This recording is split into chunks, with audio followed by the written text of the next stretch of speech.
बिस्मिल्लाहिर्रहमानिर्रहीम। आज हम आपको वो प्लांट्स बताएंगे, वो पौधे बताएंगे जो कि घर में आप उगा कर हवा को साफ़ और ऑक्सीजन की ज़्यादती बेहतर कर सकते हैं।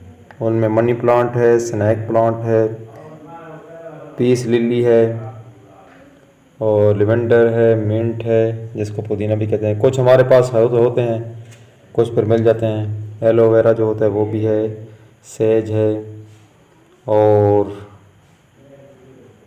गिरेनियम है, रोज़मेरी है, स्पाइडर प्लांट है, फेकस है और जी उसके बाद तुलसी है और मोन्स्टेरा है, थाइम है, बेम्बू प्लांट है और पोथोस है, मोन्स्टेरा है। ये वो पौधे हैं जो आप घर में उगाएं, ऑक्सीजन की फरावानी पैदा करते हैं और सेहतमंद रखते हैं बंदे को। अगर कमरे हैं, कमरों में भी ये रख सकते हैं, गमलों में लगाकर छोटे पौधे जो